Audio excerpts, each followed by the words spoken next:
இது ஃபர்ஸ்ட் மலேசியாவின் செய்திகள் உங்களுக்காக.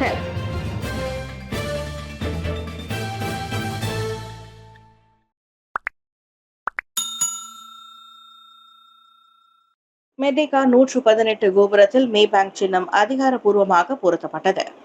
மலேசியாவின் புதிய அடையாளமாக விளங்கும் மெர்டேகா 118 கோபுரத்தில் மேபேங்க் சின்னம் அதிகாரப்பூர்வமாக நிறுவப்பட்டுள்ளது. இதையடுத்து 678.9 மீட்டர் உயரத்தில் உலகின் இரண்டாவது உயரமான கோபுரமாக விளங்கும் இந்த மெர்டேகா 118 இனி மேபேங்க் பெயருடன் ஒளி வீசும். மலேசியாவின் முன்னணி வங்கியான மேபேங்க் விரைவில் தனது தலைமையகத்தை இந்த கோபுரத்திற்கு மாற்ற உள்ளது. 33 தளங்களை ஆக்கிரமிக்கும் முதன்மை வாடகைதாரரான மேபேங்க் தனி உரிமை கொண்ட சின்ன உரிமையையும் பெற்றுள்ளது. இது வங்கியின் வணிக முத்திரையை மலேசியாவின் பெருமைமிகு கட்டடக்கலையோடு இணைப்பதோடு கோலாலம்பூர் மாநகரின் வானுயர காட்சிக்கும் புதிய ஒளியை வழங்குகிறது. இந்த புதிய அடையாளம் இவ்வட்டாரத்தின் முன்னணி வங்கியான மேபேங்கின் அந்தஸ்தை நிலைநிறுத்துவதோடு மலேசியாவின் வளர்ச்சி, முயற்சி மற்றும் நிலைத்தன்மைக்கு வரும் ஆண்டுகளில் வெளிச்சமாக விளங்கப் போகிறது.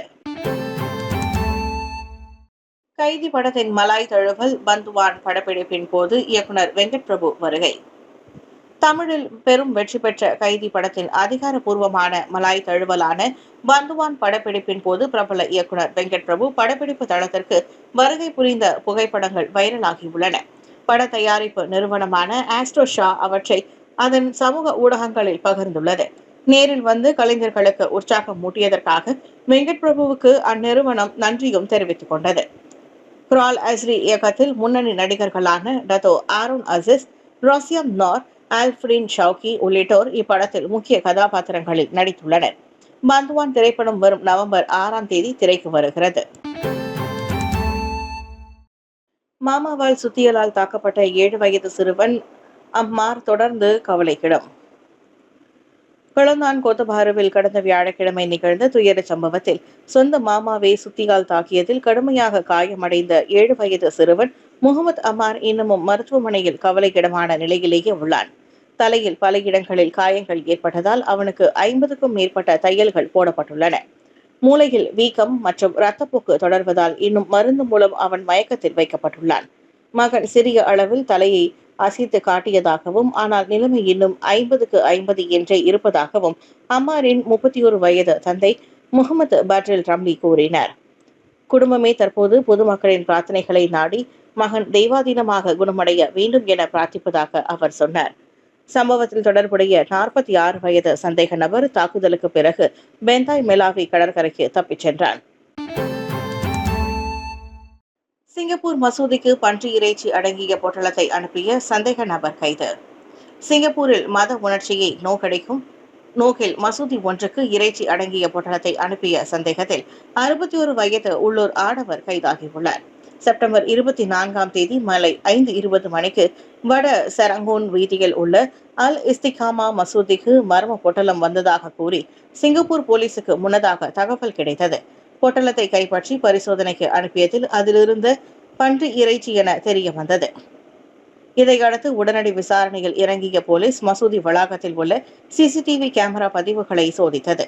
அதன் பலனாக சந்தேக நபர் அடையாளம் காணப்பட்டு குற்றவியல் சட்டத்தின் கீழ் இன்று நீதிமன்றத்தில் குற்றம் சாட்டப்பட்டார். குற்றம் நிரூபிக்கப்பட்டால் அதிகபட்சம் 3 ஆண்டுகள் சிறை மற்றும் அபராதம் விதிக்கப்படலாம்.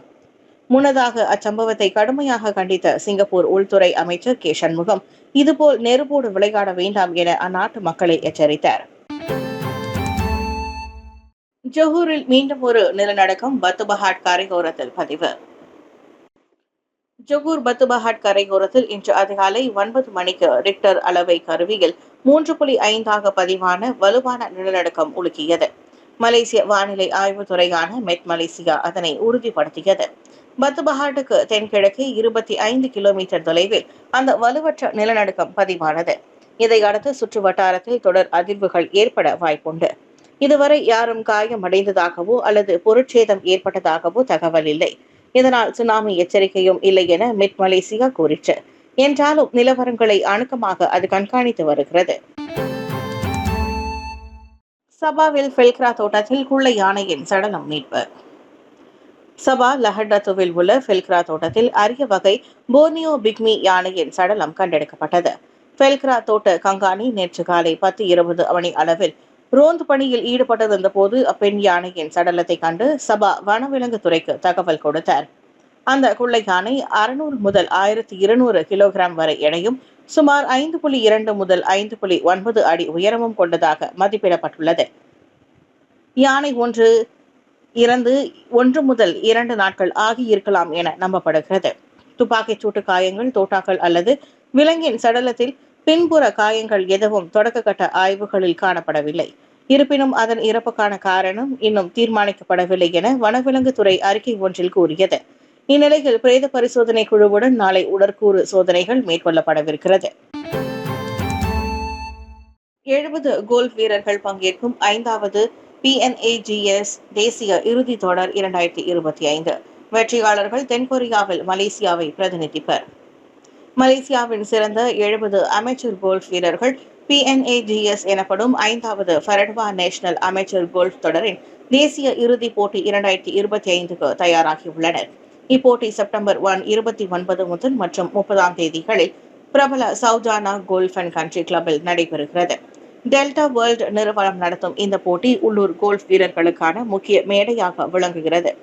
இவ்வாண்டு சாம்பியன்கள் வரும் அக்டோபரில் தென்கொரியாவின் ஜெஜு தீவில் நடைபெறும் உலக அமெச்சூர் கோல்ஃப் சாம்பியன்ஷிப் 2025 மலேசியாவை பிரதிநிதித்து விளையாடுவர்.